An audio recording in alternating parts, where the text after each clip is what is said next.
Bonjour, bienvenue dans InfoCampus, le magazine des acteurs associatifs, universitaires et économiques de la Guyane.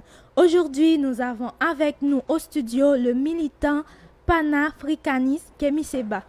Bonsoir Kémy. Bonsoir ma petite sœur.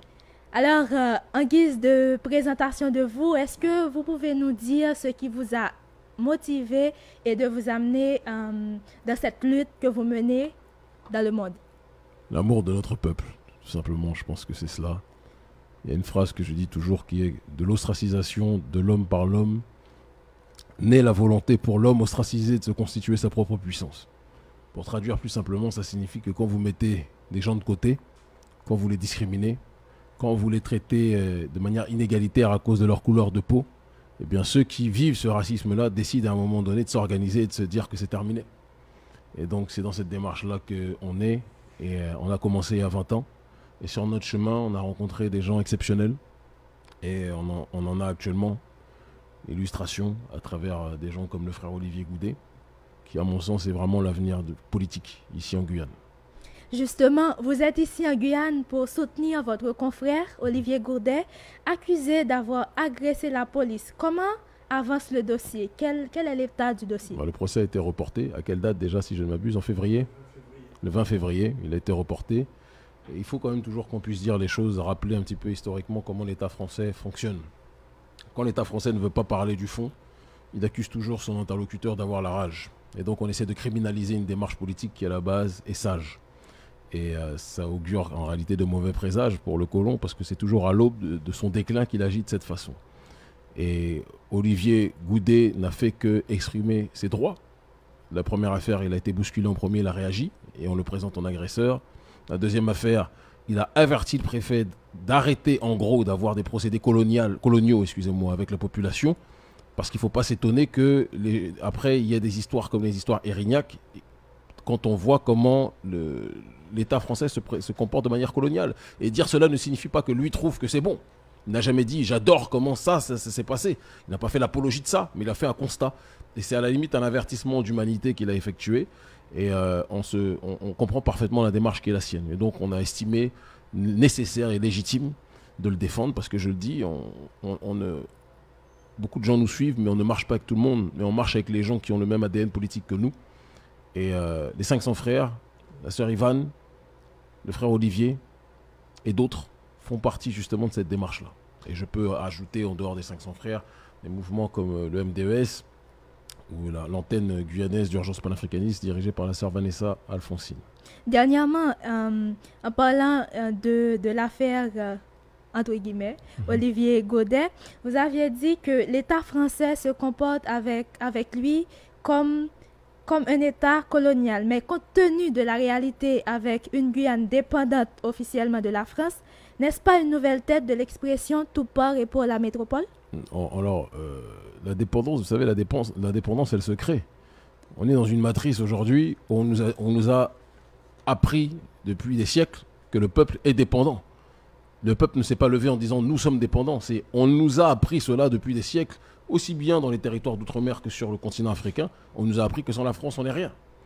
Et il arrive un moment où quand on sort de ce cénacle, quand on sort de ce cercle psychologique, on réalise en réalité que si la France tient autant la Guyane, c'est parce que la Guyane, sur un terrain géopolitique, sur un terrain géologique, sur un terrain géostratégique, est une terre extrêmement riche en réalité, et que la France a plus besoin de la Guyane que la Guyane a besoin de la France. Mais maintenant, il y a un travail de désaliénation et de décolonisation mentale à effectuer pour la Guyane comme pour les autres contrées, pour qu'on comprenne qu'en réalité, on peut se suffire à nous-mêmes. Et c'est dans ce cadre-là, en effet, que le système, il cible toujours très rapidement les gens qui leur posent problème. C'est-à-dire qu'ils n'attaquent pas Olivier uniquement pour ce qu'il est aujourd'hui, mais ils attaquent Olivier Goudet parce qu'ils savent ce qu'il va être demain.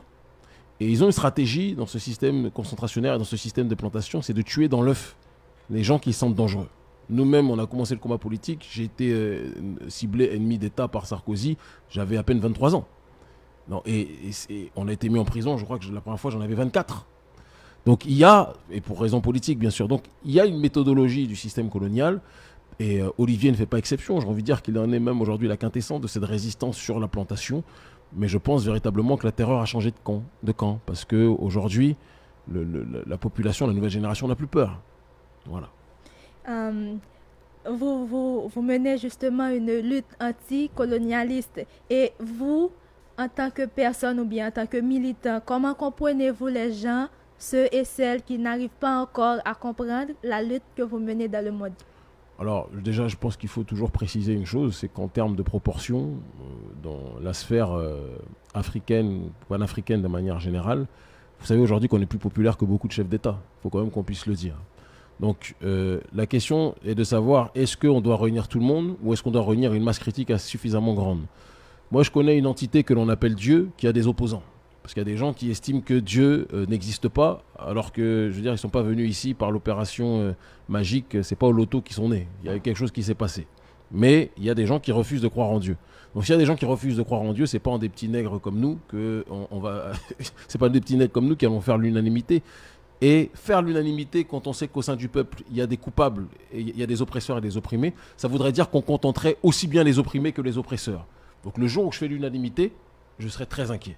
Mais par contre, ce que je constate, c'est qu'en termes de masse critique aujourd'hui, partout où on va, on réunit des milliers de gens, partout où on va, on réunit les salles ou les stades où nous sommes, parce que le combat politique a pris une ampleur. Je prends l'exemple du combat contre le néocolonialisme français et contre le franc CFA. Nous avons redéclenché ce débat. Au départ, personne ne croyait qu'on serait capable de le redéclencher. Aujourd'hui, tout le continent africain en parle et tous les chefs d'État sont forcés de se prononcer. Et même maintenant, on est en train de parler d'une nouvelle monnaie, même s'il y a des truquements, parce qu'en réalité, ils veulent garder le franc CFA, mais ils sont en train de parler de petits changements cosmétiques. C'est à cause de nous. Donc, je pense qu'on a gagné la bataille de l'opinion, comme le disait le philosophe Gramsci, italien Gramsci. Il y a la bataille culturelle. Avant la bataille politique, il y a la bataille culturelle. Et cette bataille culturelle, on l'a gagnée. C'est cette bataille de l'opinion. On est en train de la gagner. Et je pense qu'il faut tenir bon sur ce terrain. Et pour revenir un petit peu au cas de la Guyane, la bataille, et je disais ça à mon frère tout à l'heure, le combat est déjà gagné en réalité, dans le sens où, dès lors que vous tuez la peur, qu'est-ce qui peut vous arrêter? On vous dit arrête, tu vas mourir. Comme si en réalité il y a des gens, il y avait des Highlanders qui existaient vraiment, comme si l'immortalité c'était quelque chose qui existait. Non, l'immortalité n'existe pas, si ce n'est pour le Tout-Puissant. D'accord? Et donc, étant donné qu'on va tous mourir, la véritable question c'est qu'est-ce qu'on va faire de notre vivant? Eh bien, des hommes et des femmes comme la brave et charismatique sœur Yvonne, des hommes comme le frère Olivier Goudet et d'autres, mais surtout ces deux-là qui sont la tête de proue aujourd'hui, il faut le dire telles qu'elles sont, qui sont en train de donner le ton, qui sont en train de rappeler quelque chose qui va au-delà de la Guyane. C'est-à-dire que les territoires d'outre-mer aujourd'hui, appelés comme ça alors qu'en réalité ce sont des colonies contemporaines, tout comme ce qui se passe en Afrique francophone, ont besoin d'exemples, ont besoin d'une voix. Il y a eu auparavant un grand frère que j'aime, qui est mon ami, qui s'appelle Elie Domota. Aujourd'hui, il y a un homme, il y a une femme, il s'appelle Olivier Goudet, il s'appelle Yvonne, et Yvonne Goua, n'est-ce pas? Et ces derniers sont en train de donner le tempo. Et je pense qu'au-delà des questions d'ego, il faut que chacun des frères et sœurs dans ces territoires d'outre-mer comprenne qu'il faut se ranger derrière ceux qui sont en train de faire bouger les lignes et qu'on avance ensemble. Voilà. Moi, c'est dans cette démarche-là que je me situe en tout cas, et c'est pour ça que nous avons décidé de les accompagner et de les soutenir. Et nous, quand on accompagne et on soutient, c'est pas ponctuel, c'est éternel. Dès lors qu'on est sur la même ligne, il y a une vraie fraternité qui est née et on est sur le même terrain. Voilà. Pendant qu'on y est, on parle justement de vos intérêts pour les luttes sociales, les personnes qui décident de défendre une cause juste. Vous, avant même de venir en Guyane, vous étiez de passage sur le territoire haïtien. Tout à fait. Encore un voyage de soutien.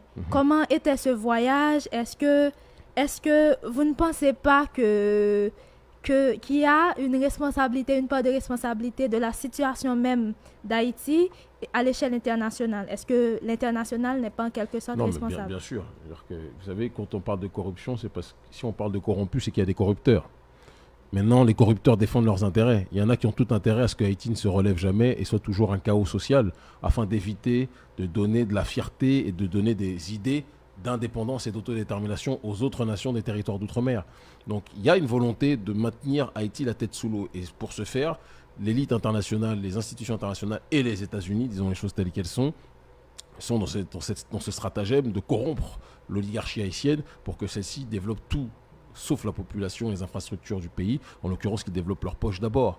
Mais moi, mon problème n'est pas que les Américains veulent corrompre, parce que chacun défend ses intérêts. Ce sont des adversaires politiques, l'oligarchie américaine. Mon problème, c'est que l'élite haïtienne, les fils et les filles de Dessalines soient dans une démarche aujourd'hui de trahir la mission qui est la leur. Et c'est pour ça que je suis venu dans le cadre d'une mission anticorruption, parce que c'est toujours facile de dire le problème c'est l'autre.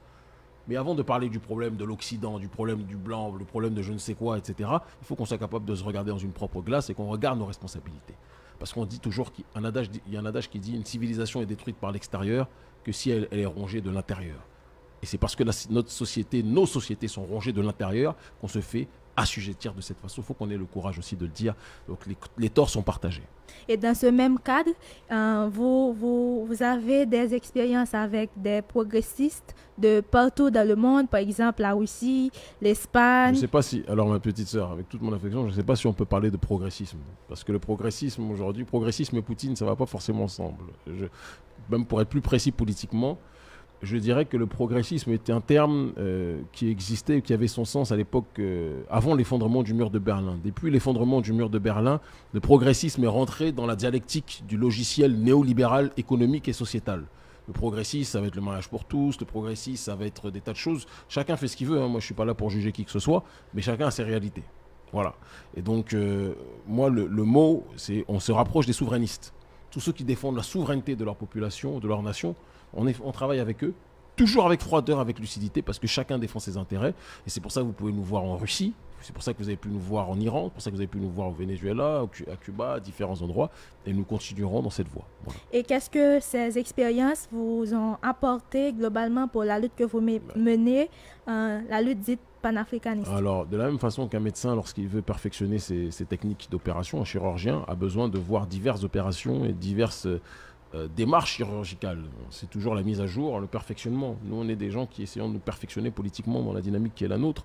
Et il est parfois nécessaire d'élargir sa perspective, de sortir du prisme noir-blanc, de sortir du prisme population afro-descendante ou africaine de manière générale contre l'Occident, et de voir de quelle manière aussi le capitalisme néolibéral, l'oligarchie néolibérale est en train de contaminer d'autres nations, parfois même qui sont blanches. Et ça vous donne une réflexion et une distance critique sur les choses, et ça vous rappelle que la problématique est plus fine qu'une seule question de cardation, c'est une question sociale, c'est une question économique. Hier, il y avait avant l'effondrement du mur de Berlin, c'était le bloc de l'Est contre l'Ouest, il y avait le bloc des communistes contre le bloc quelque part des libéraux. Mais depuis l'effondrement du mur de Berlin, comme le disait Fukuyama, il y a eu une défaite, il le pensait, il y avait une défaite éternelle du communisme et une victoire éternelle du libéralisme. Mais aujourd'hui, je pense que le libéralisme arrive à l'aube de sa chute définitive et il y a une montée de ce que l'on appelle dans le cadre de la multipolarité. J'emploie des termes précis parce que je pense que c'est important que la nouvelle génération se réfléchisse sur ces concepts qui existent, qui ont un sens et qui sont partagés aux quatre coins du monde. La multipolarité civilisationnelle, chaque peuple agit tel un bloc. On a le bloc américain d'Amérique du Nord, on a le bloc quelque part chinois, on a le bloc quelque part iranien et arabe, et même musulman de manière générale, et le bloc russe qui est en train de reconquérir, qui a reconquis une partie de l'Ukraine, qui a reconquis d'autres endroits aussi, qui est dans une démarche d'expansion. Et l'Afrique, dans tout ça, et les Caraïbes, dans tout ça, doivent aussi jouer le rôle qui est le leur. Et c'est dans ce cadre-là que nous nous situons. Voilà. D'accord. Revenons sur votre présence en Guyane. Vous allez intervenir ou bien vous organiser avec votre équipe un meeting qui aura lieu ce vendredi 22 novembre 2019. Quel message à la CCIG à 18h? Quel message pour la population guyanaise? Viens demain, petite sœur, je vais le dire. Et à tous ceux qui veulent savoir le message, je leur donne rendez-vous demain à 18h si je ne m'abuse. On va parler du colonialisme, on va parler des procédés coloniaux, on va parler de la résistance guyanaise, on va parler de la résistance de manière générale. Et on rendra hommage à ceux qui se battent aujourd'hui, qui risquent leur vie. Parce que dans notre peuple, il y a une tradition. On aime rendre hommage aux gens quand ils sont morts. Mais de leur vivant, on les jalouse. De leur vivant, parfois, on les critique. Et il faut que ça change. Parce qu'on est des adorateurs des morts et on est des combattants des vivants. Et il faut inverser cette tendance aujourd'hui et respecter ceux qui se battent. C'est important. Et les porter, les soutenir, les supporter parce qu'ils sacrifient tout pour la cause du peuple. Et j'en sais quelque chose. Merci, ce fut un plaisir de vous avoir à la radio. Merci.